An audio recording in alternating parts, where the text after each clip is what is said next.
This is Christopher Brusa. Welcome back. Today we are here with my Winchester model 1873 chambered in .44 Winchester, which most people know as the 4440. And this particular gun was manufactured in early 1879. So it's a 142-year-old rifle. The appraisal and everything it came with says everything it's factory original, not modified, no parts replaced. I bought this gun because I have a slight obsession with the Old West, as tons of people do. This is a gun that, quote unquote, won the West. And when I saw it, I had to have it. I bought this while on vacation in New Orleans, Louisiana, at a store called James H. Cohen and Son. I was in New Orleans and we went down quite a few days early because we were going on a cruise that left from there. It was actually a Warped Tour cruise. And one of my friends who his band plays on the Warped Tour, he travels for a living, and he said, you have to go to this store, James H. Cohen and Son, while you're down here, because I think you will really love it. And I could spend easily an entire day in there looking at all the old cool stuff. They have a ton of antique firearms, flintlock, matchlock, muzzleloaders, muskets, a ton of swords, sabers, really cool old stuff. Bunch of knives. They have a paper currency. If you like old things and can appreciate the history that an object has seen and gone through, you would love that store. So we were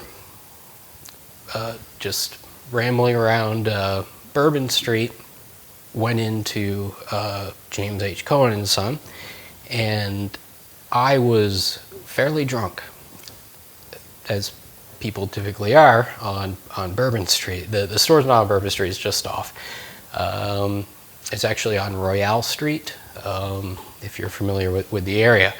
But normally I probably wouldn't have bought this because it's one of the more expensive rifles I own. And I wasn't expecting to shoot it. I just wanted it because, this thing is worn. It's the life that this rifle must have had is amazing. You can see, on this forearm where it's worn away from somebody holding it. I can't imagine what this rifle has experienced. In finding one that is 100% original, I had to have it, and I purchased it because it was made so long ago. There's no blah blah blah you have to go through, so they just shipped it directly to my house. I got home from the vacation and the rifle was here waiting for me, which is rather cool. I don't know why you can't do that with more modern firearms, but it's a topic for another day. So the 1873 is the first Winchester lever action. I believe it's actually the first rifle to use a metallic centerfire cartridge, but I may be wrong on that. It's certainly the first Winchester to use a metallic centerfire cartridge. When I was at the store, they actually had a Henry rifle, which was not original. I believe it had replaced furniture, it was refinished, and that would have been cool, but that was the first Winchester rifle, but it shoots a .44 rimfire cartridge, which is not made anymore. You can't make it yourself, and it's kind of useless. Not to mention, again, this was very commonly used in the expansion out west. Having something that's a collector's item is awesome, but I would friends would come visit. I show it to them. They're like, "Have you ever shot it?" No, I haven't. And I needed to change that. So you will see, I have shot this rifle, and it performs. Not great, but it functions. It's all original parts, and it's amazing to me. It's a 142-year-old rifle that I made some ammo for. This is the 4440 black powder with a hard cast 220 grain round nose flat point. And these lever actions are extremely picky on the cartridge overall length. By the way they function, there's no shell stop in the magazine stopping the cartridge from going back onto the lifter. The only thing that's stopping it is the lifter. So if it's too long, too short, it doesn't feed. Luckily, these fed great, shot great-ish.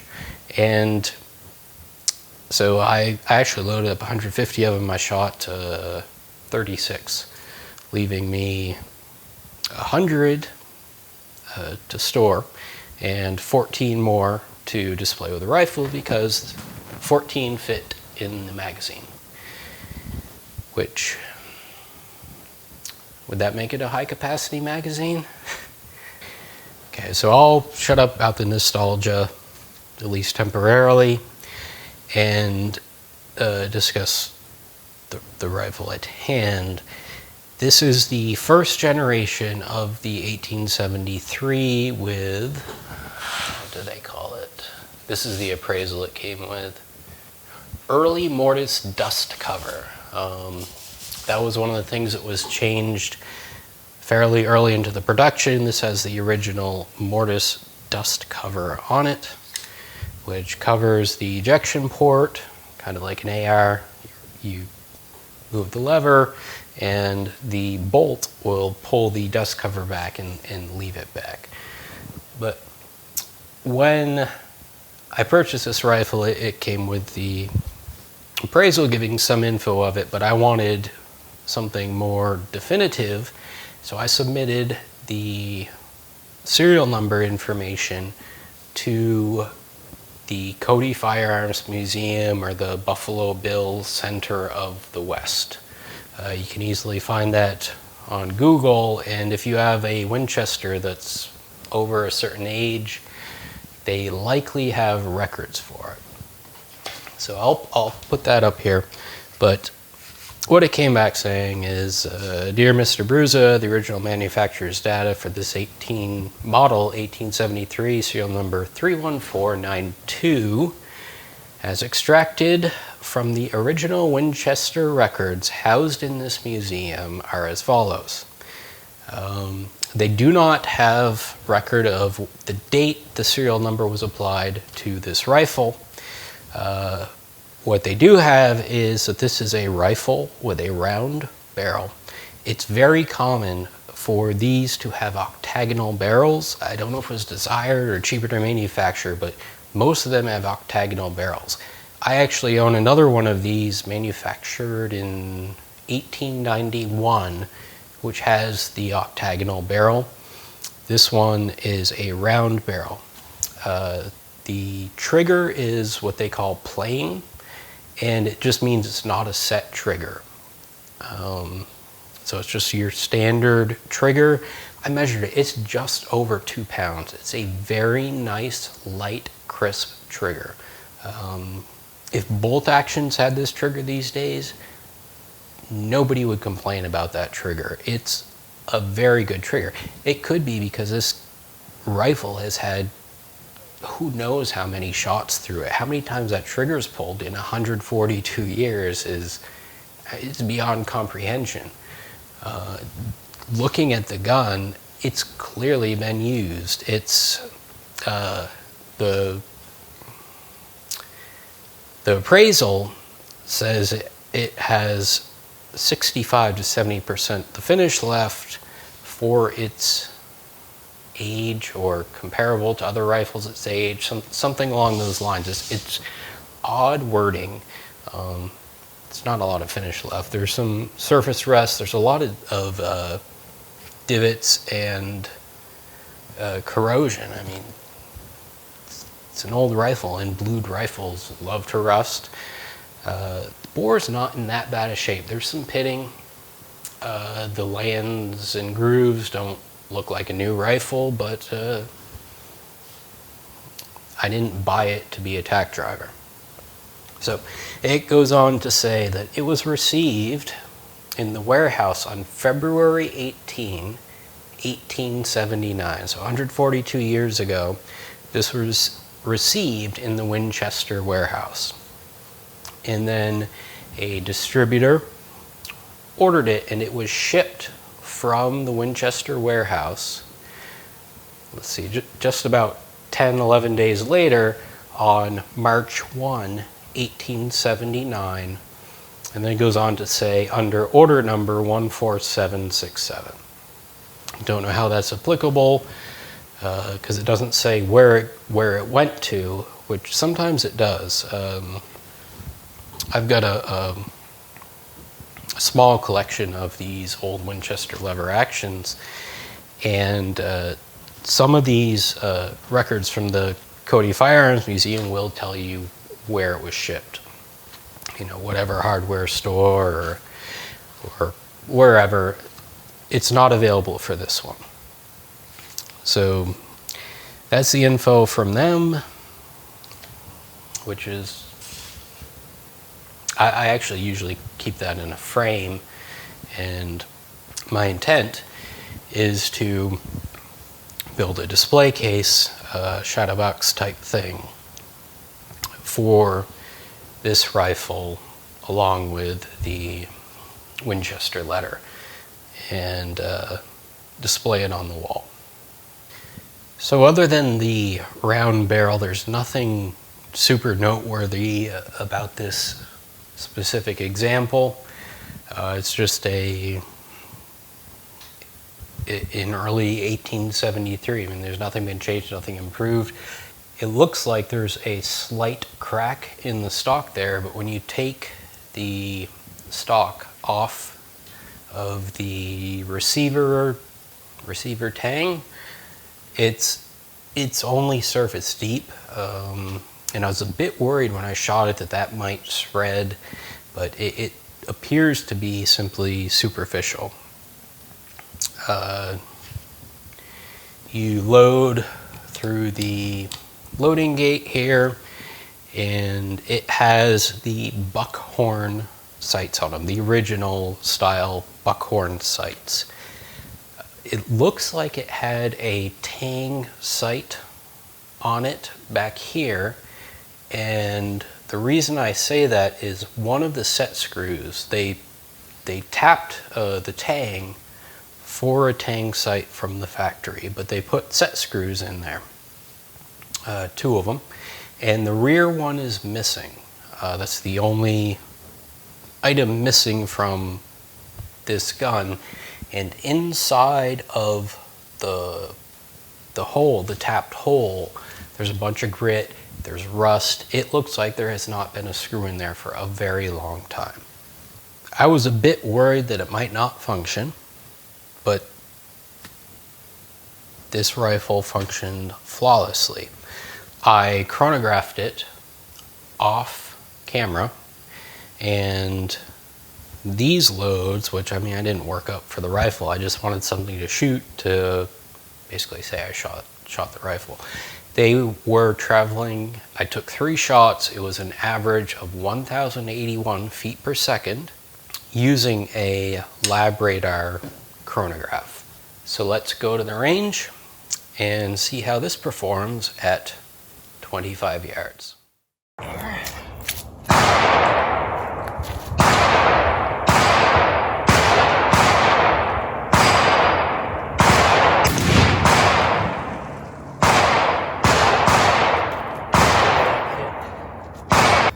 So at 25 yards, I held the chest and I took a headshot. Let's see, this brass is really hard to come by.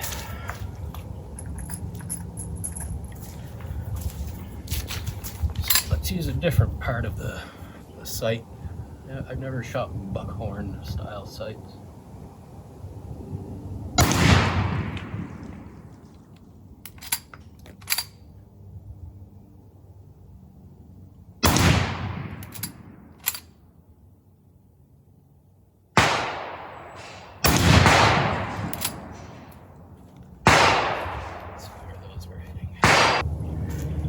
shells are hitting all over the place.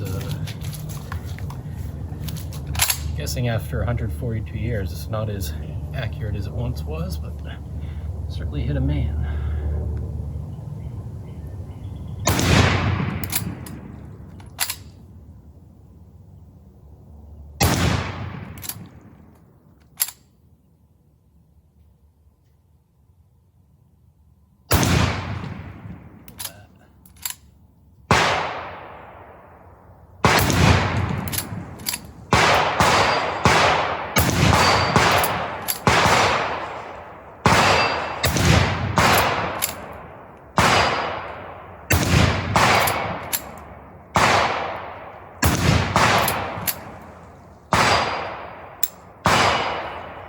That's it. Functions great.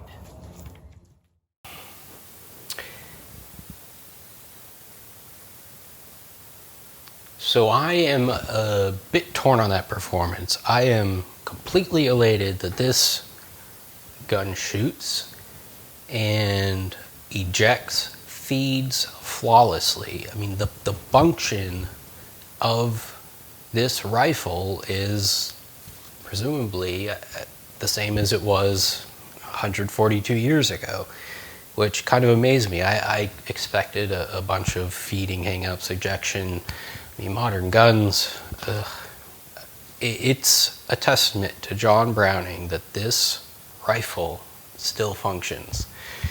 But the performance on target, I would almost say 25 yards is kind of the limit of this in its current state. I'm sure when the bore was in better condition that this rifle would shoot much better. Probably not sub-MOA, but that's expecting that performance out of a factory rifle.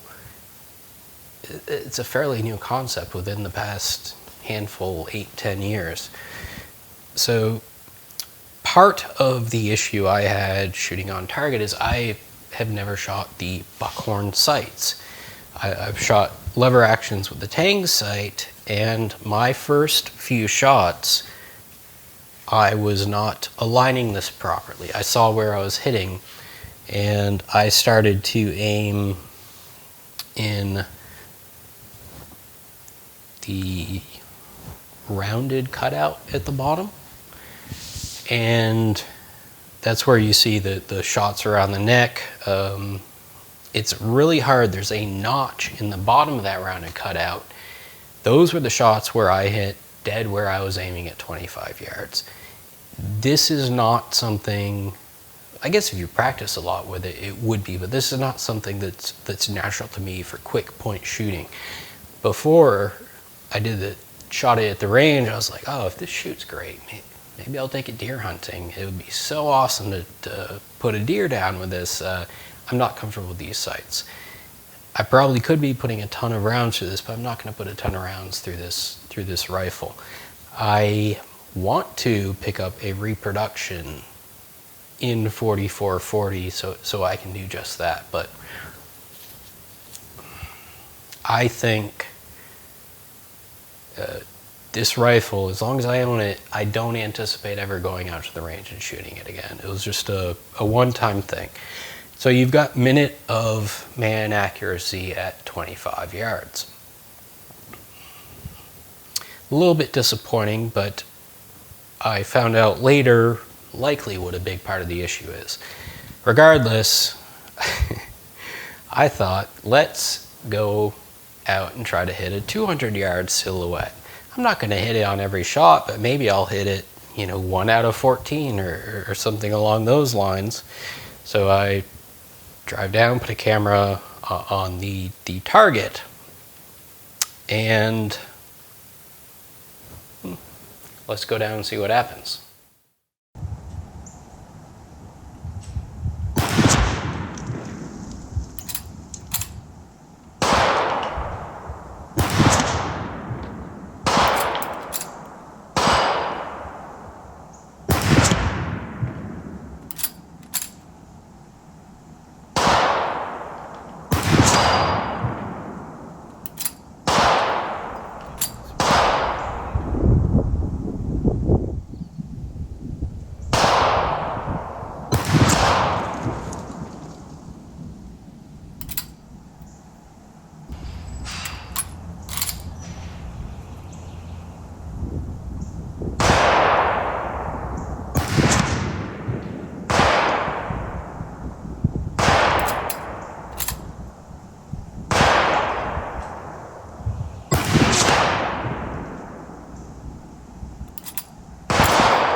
So obviously, that was a bit of a disappointment while at the range. More important than hitting the target, in my opinion, or at least in the type of shooting I do, is spotting your misses. Missing is a huge part of shooting, and if you can spot your miss, you can easily get on target, assuming the rifle's fairly accurate. This one's debatable for accuracy, but I could not see anything downrange because black powder throws a huge cloud of white smoke. And taking a shot every 10 seconds, I just had a huge white cloud of smoke in front of me. And I couldn't see my misses, nor did I have a spotter with me. A spotter would likely have to set up 20, 30 feet to the left or right. They wouldn't be getting traced, but this is a subsonic round, so you aren't going to really see any trace. So I had no idea where I was hitting, and after a bit, I just started, I'm aiming here. I'm not hitting anything. I'm not seeing anything, so let's aim here. Nope, nothing there. Let's aim here. Let's aim here, here. And it would have been nice to have a spotter, but that was impromptu. My thinking was I can knock 200-yard silhouettes with a shotgun shooting slugs that has just a bead sight. Granted, this is probably not quite as accurate as a shotgun, but I might be able to hit it once or twice. If I hit steel once, you would see video of me jumping up and down and throwing confetti in the air, but that didn't happen. So I left the range fairly disappointed. I mean, it was cool to shoot the gun, and the fact that this thing still works. And I mean, I love this rifle. Other than my AI and my 338-06, I don't think this would probably be the next to last thing I would let go before those rifles. So being black powder, it's corrosive, and they make 4440 rounds with, or you can make yourself 4440, but they make factory ones with smokeless powder. The pressure curve is completely different. This was my first experience shooting a straight black powder. I mean, I shoot muzzle loaders which use black powder substitutes, but just the whole ignition system and the buildup of pressure is completely different with black powder, and it's unsafe to shoot smokeless powder in these old guns that were designed for black powder. I mean, smokeless powder did not exist. The cartridge, a metallic cartridge centerfire, was brand new for this rifle. So I'm shooting black powder and it's corrosive.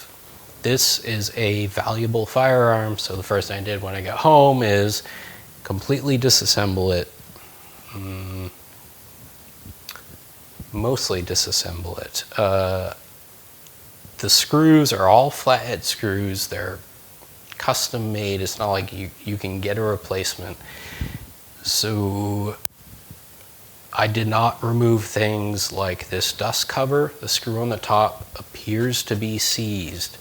This front fore end, I was putting quite a bit of force on it with custom hollow ground screwdrivers, and left it. But the internals were all disassembled and cleaned. And when I got to the barrel, I have never seen anything like that. Now, I took 36 shots with this gun. There were just clumps of cast lead in the barrel. Clumps of it. I would run I was using an Otis style pull through brush because I didn't want to be pushing everything back in the action. Clumps of lead falling out. And I ran it through, 5-6 times. I'm like, this is really weird. Put a bore scope down. There was just clumps of lead all down this barrel. And that kind of led me to suspect leading might be a huge part of my issue. Now, I purchased the cast lead bullets, so I don't know if lead back then was different, if hard cast lead is different than what they were shooting then, or the barrels just worn, corroded to the point where it rips tons of lead off. But this barrel was the dirtiest I've ever seen. I've shot hard cast lead out of pistols. Pistols are the only thing I've shot them out of in there. Yeah, they're a pain in the ass to clean, but not like this. I spent a good 3 to 4 hours with different solvents, filling it up, brushing it gently, patches, just getting this bore clean again. And that led me to suspect that that could have been a big part of the accuracy issues I was having, especially after the first handful of shots. And as you probably noticed in the 200-yard video, the bullets winging past my GoPro, which was downrange, did not sound like normal bullets. It's because they were tumbling. Those bullets were not being sufficiently stabilized at that distance. Now, the bullet was leaving the barrel subsonic, so I guess that's not super surprising. It's not super surprising. Generally, you have a lot of issues with tumbling when you're going from supersonic to subsonic. But throwing a subsonic bullet, effectively a handgun round, I mean, that's traveling as fast as a 45 ACP, 200 yards. Yeah. It seemed like something fun to do, probably wasn't a good idea, and it didn't yield any great results. But that barrel was dirty, and I'm sure that's why those bullets were tumbling. Regardless, it's a good experience, and I shot my 142-year-old rifle. It didn't blow up. It functioned perfectly. I didn't have a misfeed, misejection, anything. So I'm rather happy with that. It's not a tack driver. It probably was back in the day for their standards, but I still love this rifle. Just the history of this thing.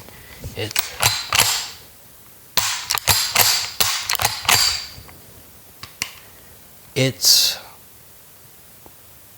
a masterpiece. John Browning is a modern day messiah. This is one of his first creations. I am honored to own this piece, and I am glad I could share my experiences of shooting it with you.